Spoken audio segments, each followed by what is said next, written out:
Hey Netrunner viewer, want to keep up with the times and play like the pros do, but don't want to resort to negative play experience decks such as Prison IG or Hot Tubs Gagarin? Well, I have the solution for you, and I'm gonna showcase this to you in this game, or rather with this RP deck. But first, let me tell you how I made it. This was inspired from your typical run-of-the-mill Palana Foods rush list with Agroplex and the Run Ice and a whole bunch of upgrades to stop the runner from stealing your Niseis. Chain your Niseis to victory.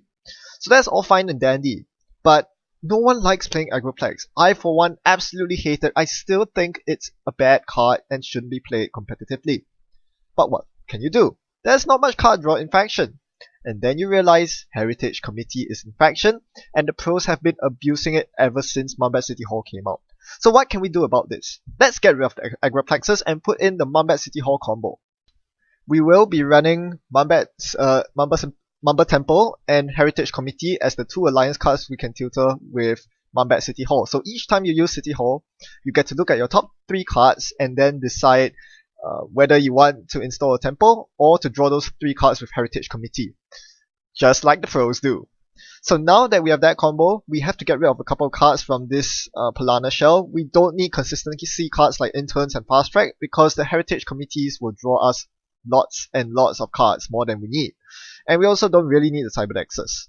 We also have to rejiggle our influence a bit, so slashing a bit of ice to make enough influence for the Mumbai City Halls and to satisfy the 15 ice requirement of the Mumbai Temples. And then we quickly realized that while Palana Foods is an insanely good ID, it doesn't really do much to protect your Mumbai Temples. So it's not really worth it if you're running an ID that doesn't help with your horizontal game. So I instead am going to go back to the old school days before Palana came out. I'm going to be playing this in RP. Might as well, because a lot of people have completely forgotten about RP's existence. Everyone's talking about IG right now, even Biotech, Jinteki Biotech, and obviously Palana. And there's some Jinteki PE running about, but no one ever looks at this RP ID again. And I think it's time to make RP great again. So let's go dive into the game. Today's test subject, opponent, is Wizard. Alright, so I mulligan, and my opening hand has 2 really chunky pieces of ice. No money, which is very sad. So I can't even res either of these pieces of ice on my first turn. But on my next turn, I'm going to be using Mumbai City Hall to get a couple of temples so that I can actually res some ice. So he plays a Faust and passes the turn over to me. So as I said, I make a mistake here. I played Heritage Committee. This was probably a very bad idea. But it did draw me into a Celeb Gift, which is really good for me. Now, I chose to top deck the Future Perfect because I didn't really want to show it with Celeb Gift, but on hindsight, that was a huge mistake because now my opponent runs my HQ trying to get the Global Food. And this is very stupid. If I rest Assassin here, I don't have the 8 credits to rest Tobo from R&D. He can potentially hit R&D thrice to steal the Future Perfect. That would be a complete disaster. But luckily, he seems very unwilling to break the Assassin. So I'm going to deal him 3 net damage, which he is forced to beat. He loves the cards in his hand, so he actually beats the Trace. This means that he actually suffers a Treasure Program and loses his Faust. There goes the Faust. I'm down to 5 credits, and he actually hits the 1 in 5 Global Food. Lucky bugger. If he actually ran R&D here, he would be on 5 points because I really don't want to bid for the Future Perfect side game, but thankfully he doesn't. Instead, he plops down a Parasite on my Assassin. So now what do? I think it's time to start spamming the temples. No, that's a very bad idea. The reason why I didn't want to spam the temples just yet was because I'm up against Wizard. Now Wizard is a very strong counter to asset spam, or rather, if you don't have a critical mass of assets like IG Prison or Gagarin does, then it's a very bad idea to just play out naked assets against Wizard, even if you're RP. So this is why I didn't play the Mumbai City Hall the turn before. But now that I have all 3 centrals ice, I'm ready to go. So I'm going to do this trick. I'm going to call Mumbai City Hall and then look at the top 3 cards before deciding what I want to use. But in general, I was going to get Temple both times because for this particular scenario, I was very low on credits and I really needed to rest the toll booth on R&D. So with double Temple installed, I have just enough credits to to rest the toll booth, which is very good. This keeps my opponent out of R&D, and more importantly, takes the 3 credit tax, so now he's very poor. He can only afford to trash one of my temples. I still have one more temple in my deck, so I'll be looking to search that out for my next turn. So my opponent's very poor, and doesn't have any sort of board state. So here I'm going to click for a credit, then use Mumbai City Hall, just in case I want to use the Heritage Committee for some reason. I look at the top 3 cards as a future perfect, that's not very appealing. I'll go for the temple, that's the last temple in my deck. So you have to pay attention to where your temples are. If there are no temples in R&D and you choose to invoke the City Hall, you are forced to play the Heritage Committee, and that could work against you. So once again, due to the temples, I have enough money to rest the Enigma on my remote. So this is very good. This forces my opponent out. This is another painful face check that forces him to lose a click. Sure, he gets to trash my temple, and he probably will go trash the other one as well. Nope, he doesn't have enough clicks to do that. You see how RP's ability is paying off already. I'm not getting Polana credits, I'm super poor, but hey, I'm taxing my opponent super hard while I'm doing so. I found Double Jackson hits the table. Jackson Howard is incredible in this particular deck because I'm not running Museum of History. This is not an NPE, Negative Play Experience deck. I'm not gonna play Museum of History and drag the game out for infinitely long. This is a 49 card deck. I intend to close this game out by scoring agendas. There are no bioethics here. So, I purge. I cannot afford to let the HQ assassin go down because that means that he can swing over to remotes and trash my remotes. It means that he can get lots of accesses on HQ, trash all my caprices, and most importantly, my future perfect. None of that is acceptable. So the purge buys me a couple more turns to perhaps buy more ice to replace the assassin. I can't be purging forever. So I reshuffle the temples with Jackson Howard, and this is the beautiful thing. They come back, I can reinstall them with City Hall. So yeah, this is why City Hall is broken. You can see why Museum is broken in conjunction with City Hall, because you can just keep recycling those cards that the runner spends so much time and money to trash. My opponent didn't spend any money, but he spent a lot of clicks to trash those stuff. Now, I saw Hedge Fund, Celeb Gift, and Mumber Temple on the top of my deck on the second City Hall invocation. So I was very, very tempted to play the Heritage Committee, and I did so.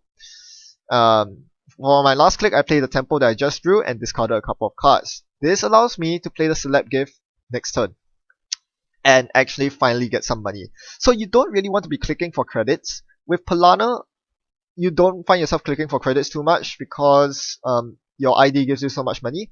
But if you're RP, you're not getting that drip economy. And you're not running Sundews, you're not running mental health clinics. So celeb gifts are quite important. Hedge funds are quite important. So when I saw them on top of R&D, I wanted to take them with the Heritage Committee. So here I'm just going to pre-res all my temples so that I can use them in future turns. As I said, I'm going to take a credit and place a celeb gift here. Oh, come on, come on! What am I doing? I'm an idiot. Why am I not... I have no idea what I'm doing here. I really should be playing that celeb gift. Anyway, I clicked for a couple of credits. That was very subpar play. I guess I was really worried about that knight coming to HQ and a siphon or something. In case you didn't realize by now, judging by the fact that he has played so many same old things and making entrances, he was very, very clearly on Siphon Wizard. And here he spoons down my R&D. Thankfully doesn't see an agenda, but now I need to re-ice R&D. Thankfully I do have the crick ready to go. So I'm supposed to play Celeb Gift here, but I do not want to show him that I'm going to ice R&D with crick. So I'm basically forced to install the crick. Along with the Crystal Grid from R&D. Of course I take a draw first click because you rather draw first click than last click. So he runs into my crick, I res the crick, and I get to fire it off. What do I fire here? I have a Betty and a Caprice in my archives. I can resurrect either one of them. The most sensible play would actually be to put the Caprice on HQ, but after some deliberation I realized that I can just easily waste his time by placing the Caprice in the new remote.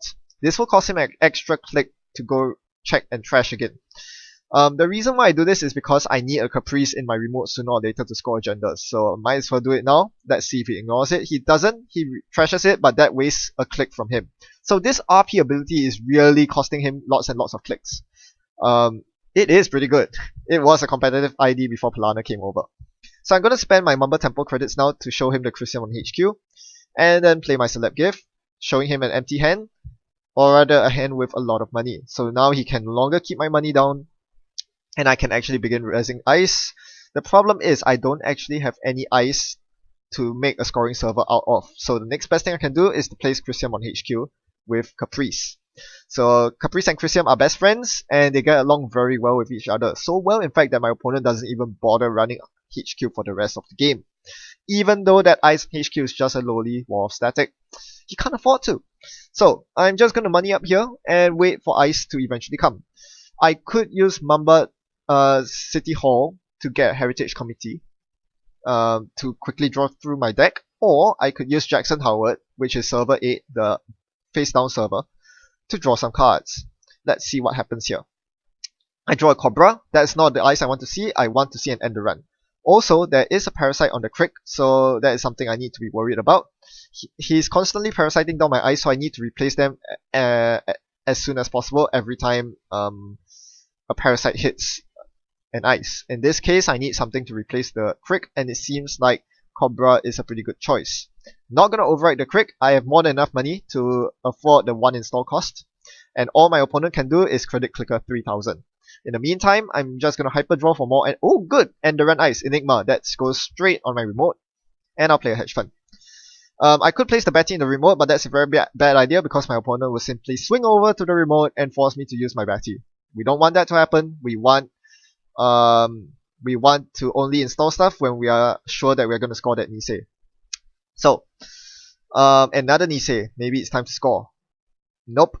Instead, I'm going for the Betty on R&D because the Parasite is about to expire. I have a very strong feeling he's going to hit R&D to force the res, and this is where I can punish him with a Betty res.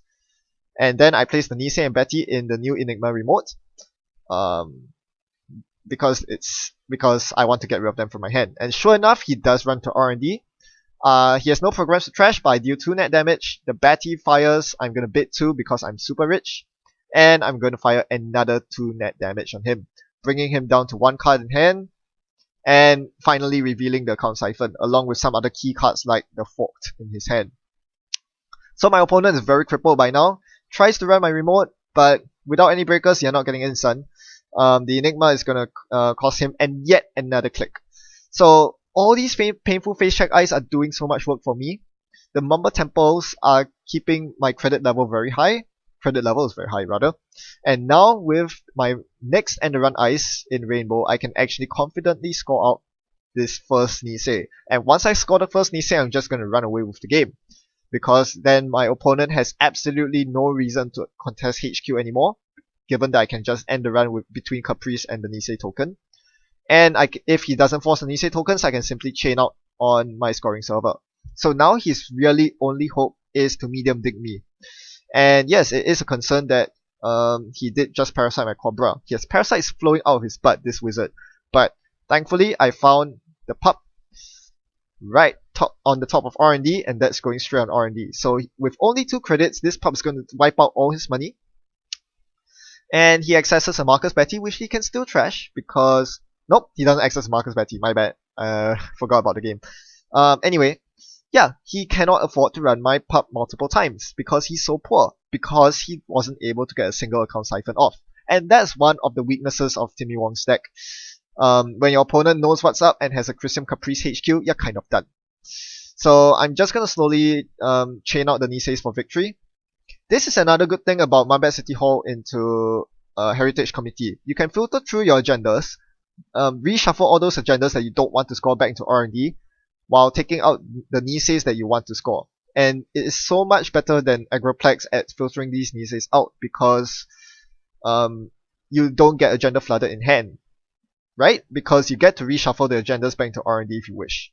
So now I'm just digging for my final 3-pointer. There are 4 in my deck, 1 of them has been stolen, 3 more future perfects, surely I'll find one soon. Given that my R&D is only 9 cards left, man, I'm really decking myself here. But slowly, but surely, I'm going to find it. After some Jackson draws, and Eli, nope, that's not what I want. Finally found it, the future perfects here. I'm gonna drop in the remote and find out and try to think what's his most likely vector of attack. Probably R&D. At this point, HQ is watertight. He can run into it, but he doesn't have the money to trash Chrysiums, let alone play Capri side games or contest my Nisei tokens. So I'm just going to close out the game here. Knight on R&D, you can see that he really wanted to go for R&D, but with double ice, he can only do so much. Single knight is not going to get him into R&D. And basically, he has 4 clicks here, but 2 of them will be nullified with Nisei tokens. He tries to run my R&D, I just simply rest the Ichi because I can, I have tempo credits. So at this point, he double clicks the Ichi, I could have ended the run, but I calculated there was absolutely no way he was going to win the game off this single access. So I let him in as a sign of pity. Nope, no dice, and that's the game.